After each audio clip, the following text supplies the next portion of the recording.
All right. Hello, everyone. I'm Eric. I'm the PR officer for SGDA, and I'm also a game designer. And I'm honored to be a moderator for our game design panel this year for 2026 SGDA Summit. Um, we have three wonderful, wonderful game designers from all bunch of different disciplines of game design.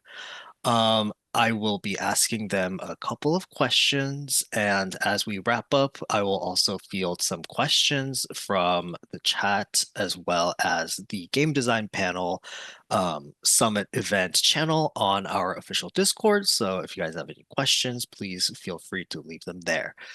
Um, and with that said, I would like for the guests to introduce themselves. Let's go in the order of Mindy, Larry, then Fong. So, Mindy. Oh, yeah. Hello, my name's Mindy. I'm a technical game designer over at Second Dinner, working on an incubation project there. And before that, I worked at Riot Games, mostly on TFT for around 4 years, working as a set designer. I also worked a little bit on League of Legends and Riftbound, and I do a mix of like technical game design, systems design, and content design. So that's me. All right, Larry. Hey, my name's Larry. I'm a system designer working on Overwatch. I've been there for a little over 3 years now, and then I was an intern there before that. So I haven't been in the industry for too long, but um, yeah, I primarily work on, for the past 2 years, I've primarily worked on a game mode called Stadium, which is like Overwatch with a MOBA shop. And then before that, I did some work on like reward feature design. Um, and yeah, that's it for me. All right. Yeah, hello. My name is Fong. I'm the technical combat designer at Brainjar Games. I'm currently doing combat for that game, That is Disco. Um, Before that, I was a designer at Naughty Dog. Um, and that is my entire history. That's it. Yeah, so kind of going right into it. How did everyone get to where you are currently? So kind of not well, quickly walk us through your steps into like how did you end up at your current position? Who Um, wants to go first? Let's see. Go ahead. Um, I think Fong, because I think from knowing you, you have the most sort of interesting game dev history. Well, the most Uh, interesting goes first. That's the wrong way to go, Eric. I don't know if it's the most interesting. Um, Maybe it's a bit unorthodox. So I started out my first position in the industry um, was at Naughty Dog. I was sort of like just a general tech designer. Um, no specialties, right? You go in, you have your tasks, you do them. But like what I was doing there, it wasn't really what I wanted to do, right? I am, I guess, passionate about melee action games, right? Like really cool moment to moment gameplay. But as like a newbie and a general game designer, it's generally not something you're given, right? Like core gameplay, the things that players are going to be doing for 5 seconds, 10 seconds, 30 seconds, an hour, right? Like the entire game is going to be core gameplay. And so it's it would be tough to give that responsibility to a newbie. And so even though I wanted, like, this is the path I wanted to go, this is what I want to work on, um, it wasn't really something that you'd get a lot of practice in the studio. Um, and so in my free time, right, I basically said I wanted to work on melee action games. And so I booted up Unreal and I said, I'm going to learn how to do it. Um, and then we skip a whole bunch of steps, right? I didn't know how to do it. I learned how to do it. And then eventually I got to a point where I had a project that I was proud enough to share publicly. And so maybe you know about it, maybe you don't. It's called Project Sumi. Um, but sharing it publicly, I guess I was found by the people at BrainJar, found by James Karras, I think. And he reached out to me, right, because he saw this project, and he asked if I wanted to interview for the role at BrainJar Games, right? They're making a new game. It's going to be a rhythm, uh, what's it called? Rhythm, whatever Hi-Fi Rush is, right? It's music synced combat. Um,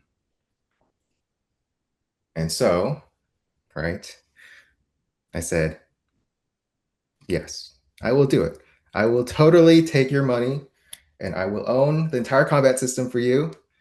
Um, and that is how I got my position. Definitely dramatic as always. Um, let's how about let's go in the reverse order of introduction. So Larry, how did you end up at Blizzard?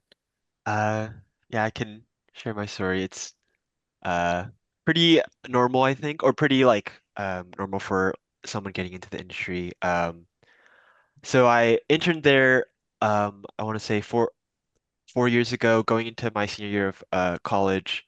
Um, and the internship pro or like the interview process wasn't like anything special. I just applied, and I think I did get pretty lucky because um, a lot of my experience was very applicable to the internship that I was applying for, which was like a generic or I was applying for like a generic system design intern position, but they had like a opening at on a mobile incubation project that was sort of similar to stuff that I'd done in the past. Because a lot of my college projects were on mobile games, and the my student capstone project was also a mobile game. So I think that was probably what let me stand out from the other applicants was like my experience was very specialized in like the type of game that they were making. So then I interviewed for that, and then when I after I got the offer for that internship for the mobile project, it got canceled like before my internship started, and then I was very fortunate, and they moved me to work on Overwatch as an intern. Um, and then yeah, and then I think I was also fortunate during my internship because it was sort of before Blizzard started like slowing down hiring quite a bit. So I did my internship. I was lucky to get a return offer, and then uh, yeah, and then now I'm working at and then yeah, now I'm working on Overwatch. That's yeah, that's mostly my story. But yeah, it seems like the through line so far is right place at the right time for the right job. For sure. Uh, Mindy, is this something you can relate to, or is your story slightly different, you think? Mine was a little different. It was pretty similar because also did an internship. But I did computer science. I studied computer science in college, and I was originally just gonna be like a software engineer. But I started to do a lot of like game jams in college, and was part of my like school's game dev club, and got really involved with that. And ended up like helping organize, hosting game jams, and like became president eventually too, and just did a lot of like was very involved with the game dev org. And I eventually was like, yeah, because I thought for myself I thought it was unrealistic for me to work in games because I was like, oh, it's too cool. Like everyone wants that job. I can't do it. But eventually I was like, my imposter syndrome faded a little bit. I was like, yeah, maybe I could do it. So I ended up applying for game dev internships for my senior year or my last year, sorry, junior year, like before I graduated, to try to see if I could work in games. And I ended up getting the software engineering internship at Riot. So I worked on League of Legends for a while. And how I ended up in design was kind of like roundabout though, because I was doing yeah, like programming projects and stuff. But I ended up like I didn't actually know what design was at the time, but I was like, oh, it sounds interesting and like wanted to understand it better. And so I like while I was an intern, I would talk to a lot of designers and just be like, hey, what would you say design is? What do you do in your day to day? And my mentor at Riot was also a tech designer. And talking to her, I was like, oh, it's so cool. You can like do both game design and programming stuff.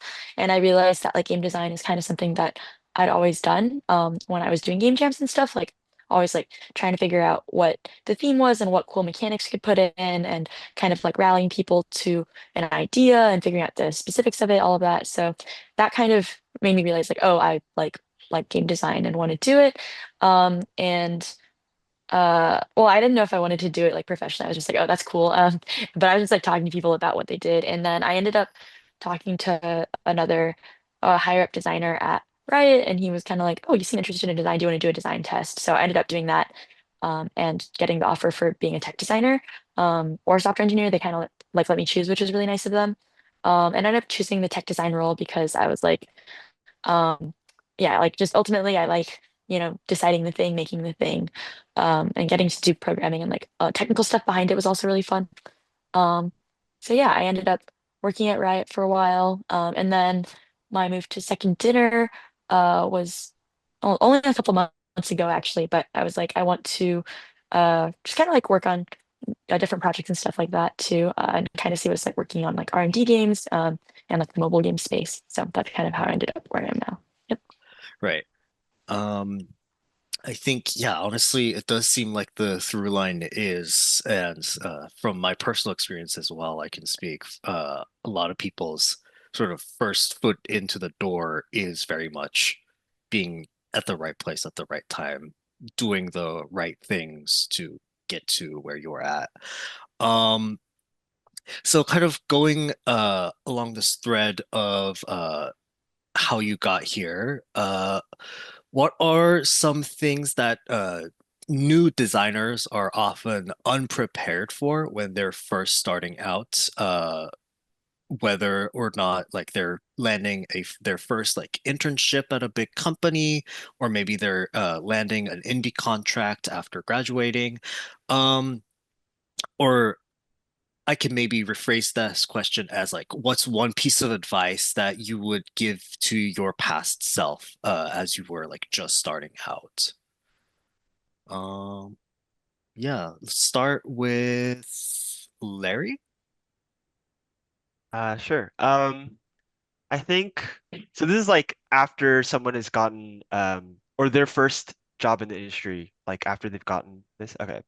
I think advice I probably would have given my past self is to um like not feel imposter syndrome too much and don't be like too timid or just do what you're told. I think um design is a space where like there's a lot of opportunity and you can only get more responsibility or more agency after you've done things that require more, or like you've done things that can give you more agency, or you've shown that you can own more things. And um,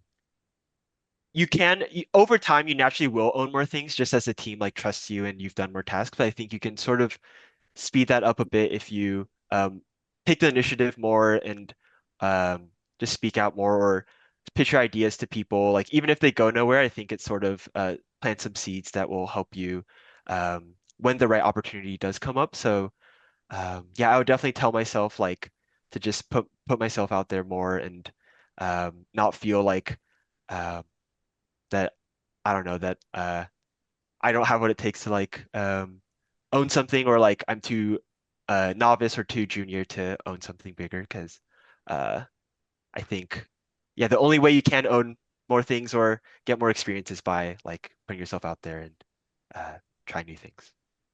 Yeah, imposter syndrome in general is very much a real thing, I think, that haunts all game developers because it's sometimes like, dang, like my friend is a lawyer and a doctor, and I'm just, making boopity poop on computers.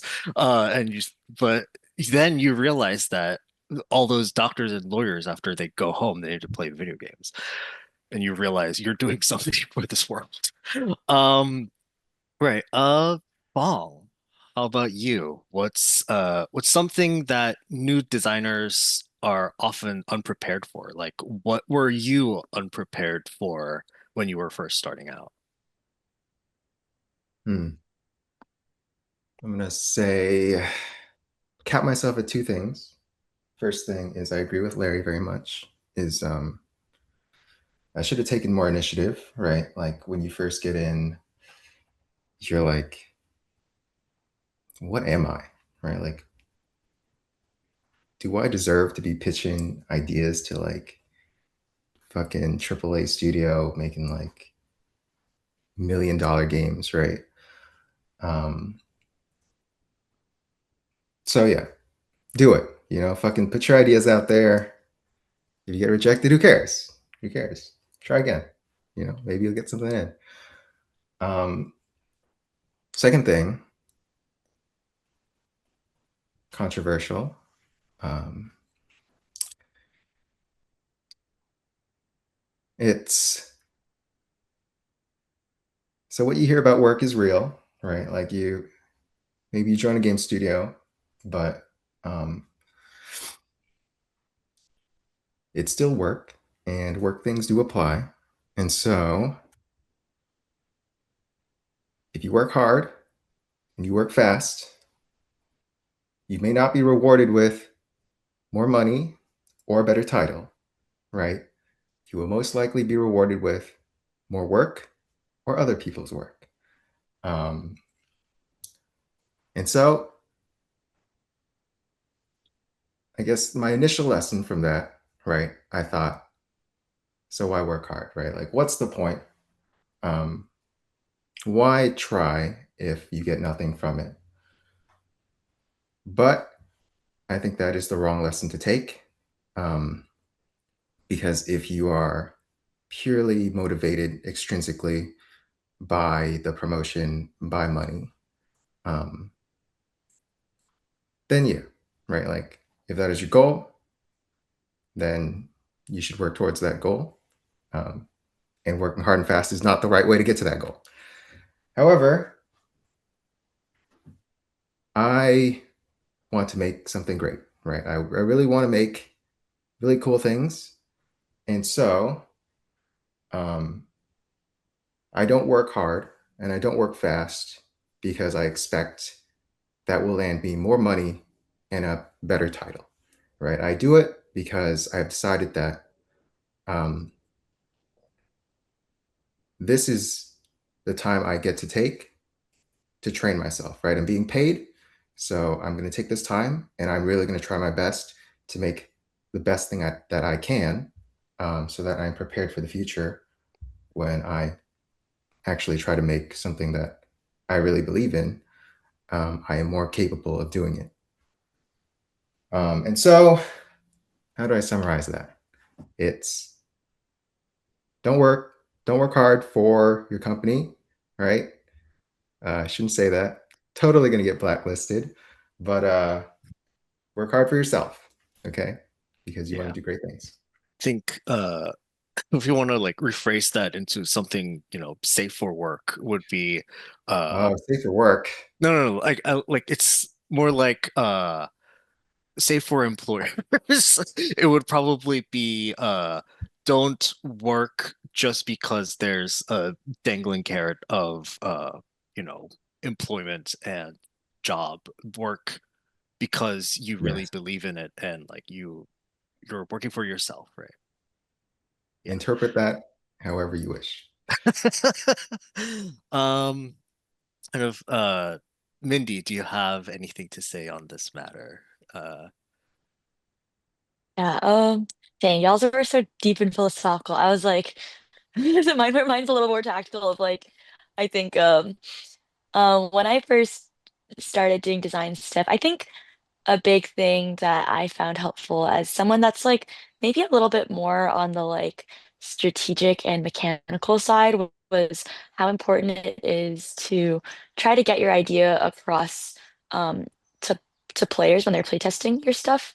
Um like that is to say like it's sometimes like in development you need people to squint past a lot of things like when you're making a new mechanic or a new character or ability, things like that. Like you don't always have the full art for it or like the full like thing fleshed out for the full for like a specific thing. And so you need people to be able to skip past it and like play it and just give feedback on what you're trying to test. But a lot of times it's like kind of hard for players, even like really experienced designers or like people that have played a lot to squint past things. Like if um you have like a game and like there's some UX thing that's like really annoying, like, hey, this like bar keeps flashing all the time, but the whole focus of the game is on like, or the play test is on like a character ability, you're gonna get like 20 people saying this UX thing was really annoying, and then you're not gonna get like any feedback about like the thing that like they're supposed to like kind of do.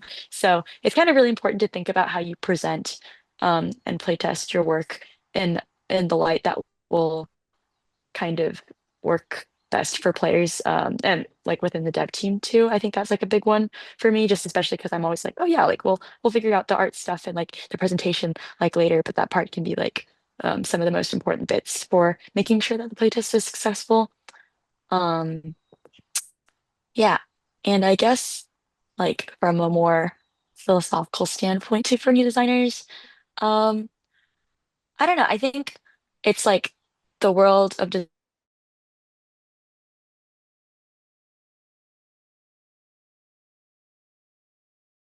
things that you'll just work on. But I think it's pretty cool that like you can just have a lot of conversations with people and just like talk to people about areas that you might not be working on or like things that you're interested in and eventually start to figure out like kind of more work that you're interested in doing or like get other types of tasks. Like for me, I started to do a little bit more tech work early on because I was like I hadn't been doing that much of it. So I worked on like the bots that we had for TFT for a little bit. And now like at second dinner, even though I'm doing like content design, I'm doing a little bit of systems design stuff just because I have like those conversations with people and like talk to them about it. So yeah, uh just keep pursuing what you're interested in and just like talking to people because like that's kind of half your job as a designer is just talking to people and like pitching random stuff and like just talking about what you think could be better or like cool ideas that you have too. So You brought up actually two great segues. But let me start with the first one, which is all about player experience. So, kind of you mentioned this squint test or like kind of like uh squinting past the all the noise and kind of looking at the core of something. And that uh, immediately breaking down that player experience is something that's really important for all disciplines of design. So, how did you build this skill? And is there any like very effective way that you could share with us for building this particular skill set? mm. Mindy specific, yeah. Yeah, I think like a big one is like being very like playtest focused, I think is helpful. Like and also just having a lot of like player empathy of like I think one thing is like designers and people that are like really involved in the game tend to be like higher skilled players at the game and like kind of think a little bit differently about the game compared to like what your average player might. So you kind of need to build the skill of like empathy of and like just maybe sympathy about like what an average player might feel. And also just like very much focusing on what are people going to see like right in front of them. Like for like for example for like a TFT like character ability or something like that. Just being able to make sure the visuals get across what the impact and feel of like the ability is meant to be is sometimes even more important than like what the ability actually does. Like for example, if I had um like Lux throw like a ball of light and it deals damage, um, players might actually have more reaction and feedback to it if the VFX are there, but the mechanics aren't, versus if the mechanics are there and the VFX aren't. Like if the ball of light doesn't do anything, but like it's like big and flashy, like you might get player feedback that's like, wow, that skill felt awesome. And you're like, it didn't actually deal damage, or like it dealt very little damage, you know? So like um just keeping in mind like kind of the balance between players that might feel things more viscerally or see things like more visually and making sure that that part is accounted for on top of like the mechanics I think is like important. So yeah, building player empathy. I think the conclusion is like building player empathy and understanding like types of players that you maybe personally aren't and how they might react to things. So You brought up specifically about like having more impact in and the feel of something is being communicated to players. And I think like in terms of game feel, combat is definitely an amazing example of that. So Fong, if you have something to say about that particular aspect. About game feel in particular? uh it's the original question is like how do you build this skill of like breaking down player experience, but I think we can dial it down more specifically to like how do you break down like if a game feels good, or like if particular moment to moment feels good to play, how do you develop this skill? Okay. Um, to put it succinctly, study, right? When you're learning how to draw, nobody just like hands you a piece of paper and gives you a pencil and like go fucking make something. Okay. Um, you start by drawing things that exist, and then once you get that down, um, you start copying people who have truly mastered their craft, right? Um, because you are still learning to use the tools. And so, if you're trying to learn how to break down a game, right, you've maybe already identified what the fantasy is, right? You see the game, you're like, okay, Ghost of Tsushima, right? You want to make me feel like a samurai in a Kurosawa movie. Um, and what are the constituent parts that you need to do that? And that's a lot of stuff, right? Like games are fucking huge. There's so many things that go into it, and it's unrealistic to be able to just like sit down, glance at it, and be like, "Yeah, I know everything that goes into this." Um, so my advice is to pick very small, very specific things, right? Um, for me, because I'm very specialized into moment to moment combat and specifically melee combat, right? This is like one small piece of an entire game. And even I haven't mastered it, right? This is the route that I've taken and the single thing that I'm focused on. Um, and so a lot of times I will simply identify, one attack from a game that I felt really good to me as a player, right? I think it's important to be able to play the games like as a player, not as a designer, right? Because you want to feel what the game is trying to make you feel as a player. And so like stripped of all mechanics and design and whatever, it's this attack has made me feel really good, right? This single thing just, I don't know, it got my dopamine running. Um, and so I pick that single thing, I'll find a video, and I'll just sit there and I'll frame through it like who knows how many times, right? 30 times, 50 times. And I try to identify each and everything that went into that single move. And once I can recognize those things, I try to recreate it myself, right? Can I make somebody feel the way that this game has made me feel with that single action? Um,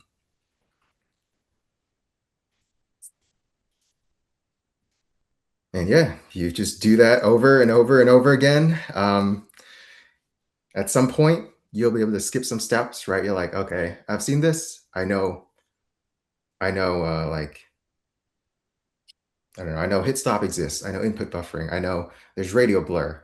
Um, but sometimes there's like a little something new, right?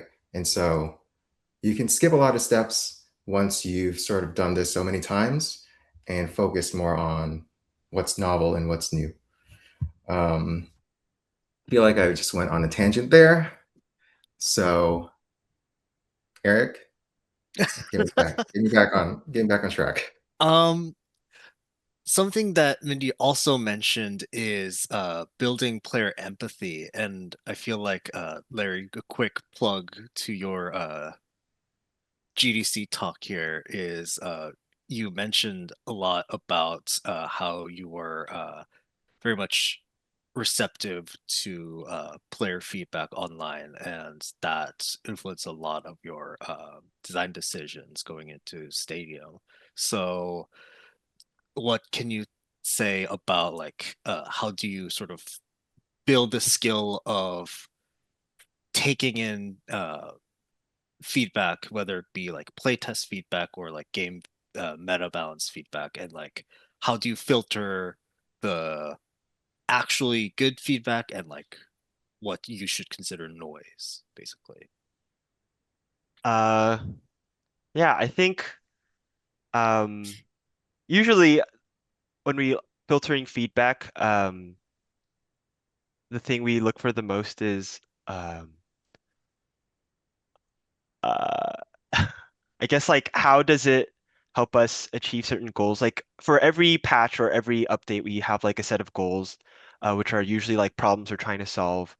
And then the player feedback usually helps us like frame. It's like another data point that helps us frame like, oh, what are the problems we should be trying to solve? But then we usually have like other sources like data or like um, things like user research as well. But I think it's really important as a designer, especially on a live service game, for you to be like pretty in tune with your audience and pretty in tune with like what they're complaining about. And then, because usually then there's like larger narratives that appear that even if um, y- like even if you're not looking at like every piece of specific feedback, it's good for you to know like generally what are the larger narratives that are circulating in your community. Um, so yeah, I think at least I think as a designer, it's really important that you're like passionate about the thing you're working on, that you're already a player yourself, and that you're like invested in the community because I think it makes that a lot easier. Because like I already go on Reddit a lot, I already watch like a lot of streams in my free time already, so it made that a little bit easier to just understand like what are the pressing things that our community is worried about, and that helps us prioritize like what we should be focusing on for each update. Um, yeah, I don't know if that answered the central question, but Yeah, I think um, yeah, you did a pretty good job on that front for sure. And if you have GDC Vault is it on Vault right now? I think it is. I have Okay, not. yeah. Yeah, I If should. you have GDC Vault, go check out Larry's one a talk about Overwatch Stadium that Larry was part of. Um, let's actually move on to questions from the chat. So, first thing is from Izzy, one of our speakers from the programming panel, asks, as a designer, you often make decisions that people can have outsized emotional reactions to. Somewhat obviously, players have a lot of opinions, but even internally, team members can often have strong opinions on design specifically, as it is the core of what the game is.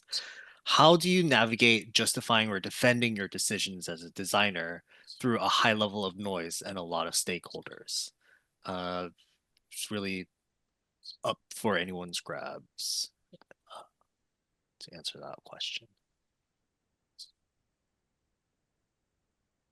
I can talk a little bit about it since it's sort of related to the my last answer. I think Right. usually having like strong goals helps you sort of sort through feedback, especially like more emotional player feedback. I think identifying, like, I think the first thing that we usually look at when we decide goals is, or the highest level goal for things I usually work on, which is like mode design, would be like, who is this for and what the audience is. And then once we know who the audience is, then we can like sort of we can have like lower level goals that sort of help us appeal to this audience.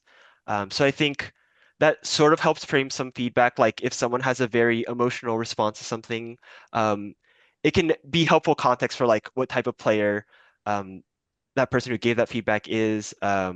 Like for example, I think um, something I'm working on is supposed to be like just like as hypothetical, like something I'm working on is more for casual players, but then I know my coworker is like more competitively minded and really likes to optimize things, and they really don't like this one part of the game mode because they don't have enough agency or something.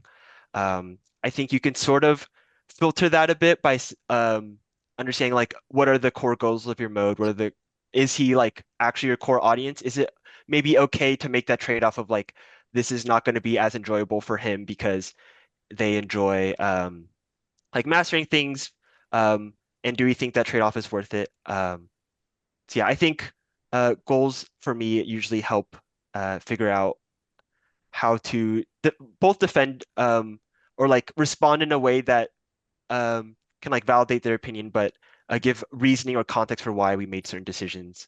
And also just help you stay focused and not like get swayed too much by um, feedback. Sure.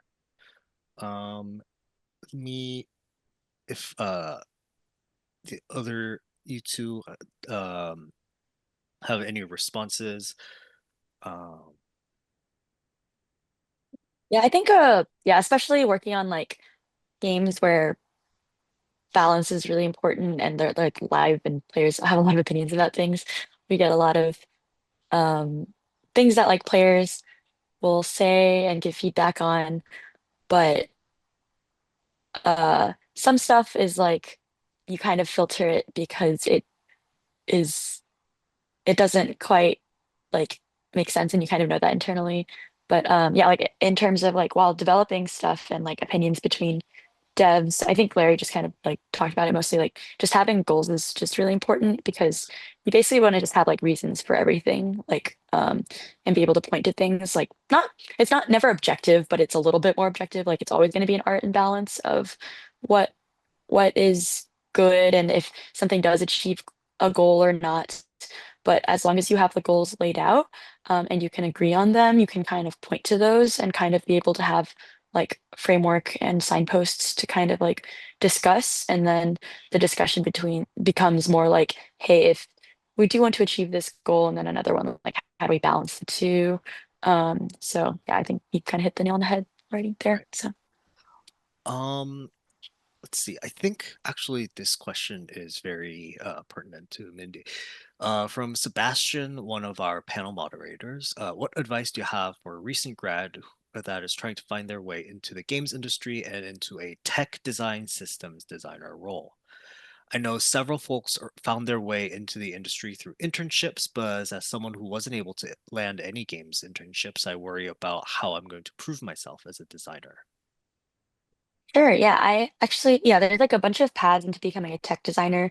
Um, Sometimes it's like an internship, but um, a lot of tech designers actually came from game design and then moved into tech design, or came from software engineering and moved into design. Um, but like as a new grad, I think if you are specifically like for tech design roles, first like having strong technical skills is really important. It really depends on the company what tech design is. It can vary a lot. Like it can be either like right, for example, it was like you're both a software engineer and a game designer, and you can pass both a software engineering interview and panel of testing or sorry, of interviews and also a game design like interview too. So having like strong technical skills, I think, is really important and being able to show that, being able to just like program build things. And then from the game design part, uh, just being able to like show things that you've made, I think is huge for game design, because it's like kind of hard to prove you like are able to design games unless you've like kind of just done it already and have like some projects that you can talk about your design process for. So yeah, I think that's kind of where I am for getting into tech design specifically. But yeah, a lot of the people that did um, game design into tech design, for example, one of my coworkers was like, he had done a little bit of programming before, and then actually a couple of them studied up a lot on like uh, programming interview stuff, and then were able to go into tech design. And then a lot of the software engineers that became designers just always had a strong design sense and kind of would, as gameplay engineers or other types of engineers, would just talk about like design concepts a lot, just go back and forth with people, and then eventually realize that they like wanted to do more design work and ended up interviewing for that side. So Yeah, and also I think tech design as a discipline in general is quite nebulous. yeah. Like it's really it's one of those titles where like it's 8 different studios have 8 different definitions of what a tech designer does Mhm. and is. So I think but one thing I do resonate from your background is like how many tech designers come from a very like engineering background and either like prove their design chops or like uh slowly sort of immerse themselves into the design field. And I think having a very strong sense of like both technical sense but also design sense is like key, no matter what your entry point may be. um yeah, I think also let me bring up Fong because you also kind of, from what I know, you didn't really have a internship experience before you landed your first gig. Am I correct? Yes, no internship. Yeah, so what would you say for like someone trying to break through? Like how would you like prove yourself as a recent grad and like find your way in? Um, so if I'm hiring somebody, um, it's going to be like some studios hire arbitrarily for like expansion. Um, but I haven't experienced that part, right? Um, but if I'm making a hire, it would be for a specific project and a specific need in the project. And so in that case, right, looking at candidates, I just want to see that you can do the thing that I need you to do. Um, and this is just like an example, right, for Deada's Disco. Um, because I'm already like the vision holder for the combat system. I don't need another person who can build a whole combat system. So that's not what I'm looking for. You can, right? But what I really am looking for is I need help uh, with individual pieces in that combat system, right? Um, Say I am busy building bosses, I'm busy building the player character and like skill trees. And so enemies are being neglected, right? Uh, in this case, I need somebody who has experience building enemies, who has experience working with uh, not not generative AI, but like game NPC AI. I have to make that distinction now. Um, and so the best way for me to see that is to see that you've worked on a project that showcases it.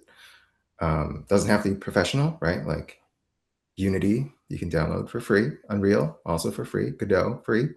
So I'd say just if you want to do something very specific, just do that thing and then put on your portfolio. How you get noticed, that is a tough one. Okay. Um, Incestuous is not the right word, but it's been described as incestuous in some way because you get noticed because people who already work there know you and they're like, hey, check this guy out. Look at his portfolio. Okay. Um, but if your uncle does not work at wherever, doesn't work at Blizzard or wherever, um, the best thing you can do is just be really, really good. Okay. I'm sorry. It's a skill issue. If you make something really, really good, people will probably see it and be like, ah, shit, I got to interview him. All right. It's Gotta yeah, check it out.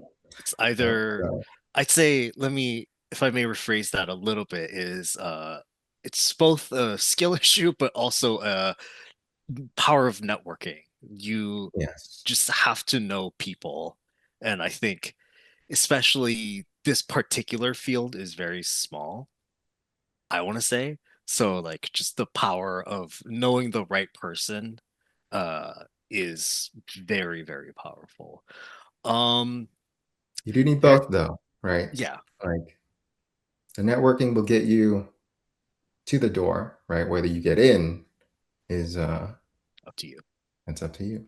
Yeah. Let's see. I think Larry might be a good fit for this question from Megna, one of our officers. This may be more studio related, but what are your tips on adapting to an established studio's design process? How do you deal with a design process that a studio is grandfathered into, but you think it could be improved upon? Um, yeah, I think for the most part, like especially as like a entry level or a more junior designer, I think you usually just um at least for like the first couple years of my job at Blizzard, like I didn't really or I just followed and was just like learning what their processes were. And I would also say that like maybe I'm not the best person for this question because I feel like the design process at Blizzard is very relaxed and it's not very structured. Um, and it's a lot of just like talking to people in the office, like sort of informal jams. So I would say I've never felt like I had like a lot of issues with the design process, but I think over time, I think for first, I think like if you're a junior, I think it's good to just learn and understand like what's already there. And then once you sort of understand that, I think and have gotten some trust or like gotten some trust with the people you work with, I think any good workplace would be happy to take your feedback. And I think that's like how all improvements are made is like people you work like you give feedback to the people you work with or your manager or whatever. And a lot of our uh like after every feature, we usually have like a retro of some sort where we'll talk about like, oh, what went right, what went wrong, and that's also sort of an outlet to improve design processes, but also just like processes in general. Um, but yeah, I Cool. don't. Um, Yeah. let's see. How about Oh, Mindy? Because I know TFT has like very, very specific like design frameworks and also League, but yeah, they have like very Riot in general is very studious in their like design practices for sure. So like as far as I know, so what are your thoughts on like if like did you have a moment where like you thought that the design process could be improved maybe or like you felt frustrated or something like that? Yeah, I can't speak on this pretty deeply. I think I like this is a big thing that I approached a lot when I was working on a team because TFT was spun up pretty fast and like the game was made really quickly. And as a tech designer, I think a lot about like the systems and processes and how they can be improved a lot. So like I was like really interested in like that kind of thing. So anytime I'd like be a part of the team and see something that I was like, I feel like this is not an efficient way to do it, I would feel pretty good about like speaking up about it and like helping maybe make processes that improve things. Like for example, the script review process, like we would kind of not like I think when I first joined, we didn't have a very strict one, so it would be like kind of scrambling near the end to try to like fix bugs and like make sure that everything was in a good spot. And I was like, hey, like what if we like formalize this process better? And also like everyone was like pretty on board of they understood like why that was important, and I was able to present that and like come up with an idea for it and help start implementing that system so that future sets were better. So just kind of like I think it's it's nice because I think everyone's very busy doing their own thing, but if you do see something that could be improved, and I think other people are often like feeling it as well and um, are happy to like see your idea for it and implement it if it's going to help things. Um, yeah, I think that helped a lot. Like even with like just uh when I'm working within like a specific set pod, each set is pretty different depending on who's leading it and who's in the pod. But if like you like to work a certain way, or like you like kind of want to design a certain way, or like find a way to get feedback a different way, like helpful, like just different little things like that.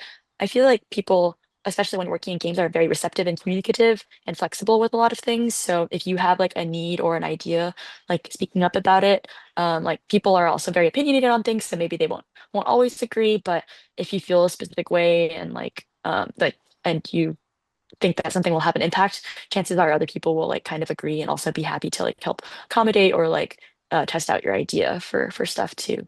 Um, yeah, I think that's kind of That's awesome. happens often. Yeah, definitely. Thank you so much for such a thorough answer. Yeah. Um, as we approach the last 10 or so minutes of this panel, thank you so much. Let's kind of quickly talk about this is an interesting question. What's your favorite game dev horror story that you can talk about? Uh, within not breaking NDA lines. Any favorite horror stories that you might want to share?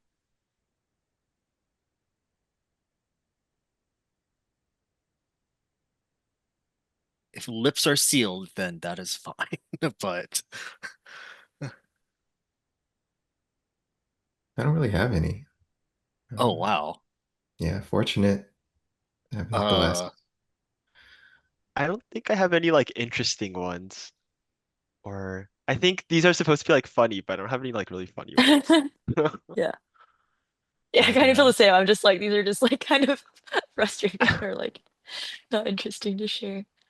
I well, like it's really anything goes, right? But also, Fung, as someone who just said I don't have anything interesting, uh, maybe I might be bringing a sore subject, but what happened to the game you worked on at Naughty Dog? Oh, the online one? Yeah. Um, I mean that's for the boys up top. Yeah, I don't know. I don't know shit. Yeah, well, damn. Um, if that's I can talk a little bit about like okay. I mean I this is not like a horror story, but just like in game design, especially if you're working on like or at least on Overwatch and also at Blizzard R&D, just like in general, if you're working on something that's unproven, like a new game mode or like a new thing that's there's like it has like unproven design, I think it's very common that either it gets canceled or there's like a really large pivot. So when we were working on Stadium, we had like a really large pivot, probably like 8 months to launch, and that was a very interesting experience. And um, we had to like, yeah, I guess like we had to do a lot of overtime. But I also would say like that experience of like having to figure everything out again, and then every playtest was like a really large step in like um or really large like design improvement, I think was like a really exciting time for me, and I probably like the most fulfilling couple months of my game dev experience, even though it was like really stressful and really busy. So I think because like everything moves so fast, and usually when you work in AAA and on a project like or on like a larger team or larger company, things move pretty slowly or things are really established. So um, it was like definitely I would kind of like a horror story, but also I think also like showed me that I was in the right place and that I enjoyed what I was doing and I was really excited about work then. So and still am, but that was like an especially exciting time for me. So Right. yeah. Thank you. Closing off, let's go from the how we introduce ourselves, Mindy, Larry, then Fong. Do you have one piece of advice you would like to share with students interested in game design or entering into the industry as a game designer? I think my biggest one for both general life, your career, and like your passion is just always just, I think being like evaluating what really makes you passionate and you're like excited to do, I think is good because it's like when you work a job, you like don't always get to do the most exciting thing that like you always want to do, but like and like you kind of just got to do it. Like that's a work, that's a job, that's how you get paid.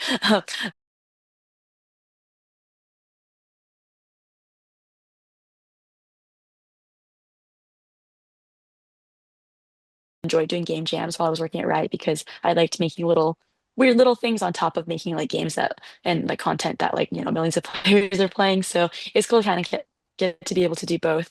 And also like just I ended up switching uh teams a couple times and also like moving to a different company because even though like what I was doing at the time or like what I did was like really enjoyable for me when I first got into it, like I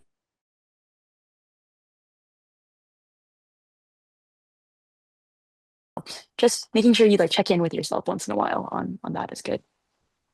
Yeah. Except Larry.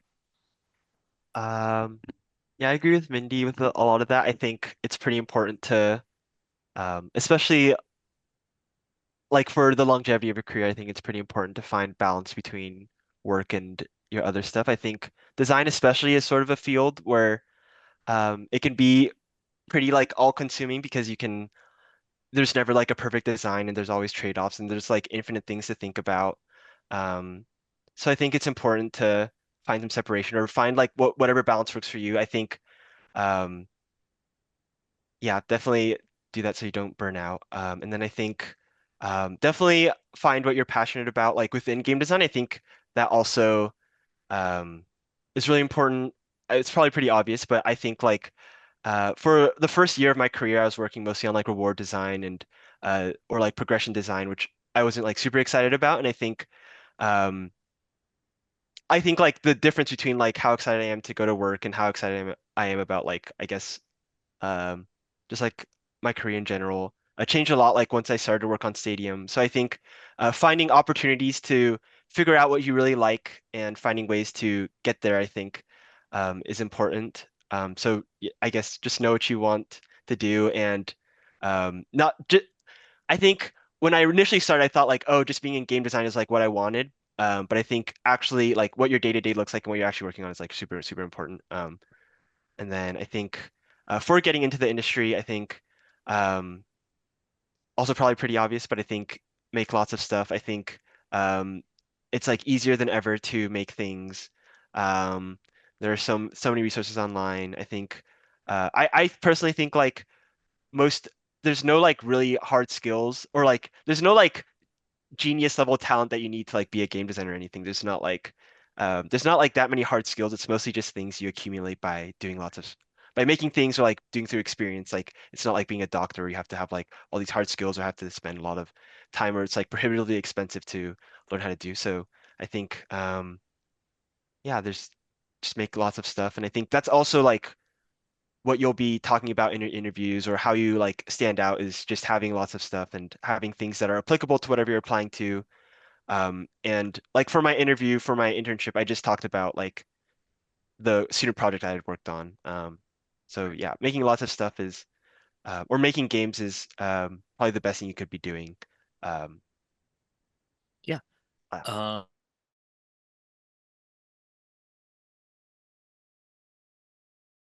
Uh, Agreed with Mindy, agreed with Larry. Don't really know if there's any general advice I would give to like designers. Why is my camera so blurry? Oh well. Yeah, give me something specific, Eric. oh General man. is too general. What's if there is one piece of advice you would give to a prospective combat designer? A combat designer. Yeah, just one. I would say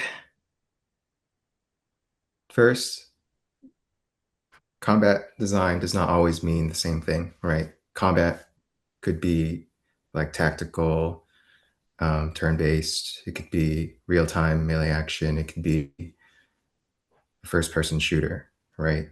Um, so if you specifically want to build those things, you want to work on those games and like build those specific systems, um, I would advise you to stop waiting until you get into the industry to do it. Um, go download an engine of your choice and um, go struggle with some tutorials, right? Like learn to make the basics, learn to make the things that have already been made, and show me that you can do that.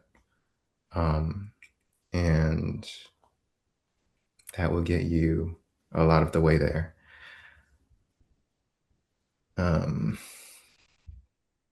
yeah.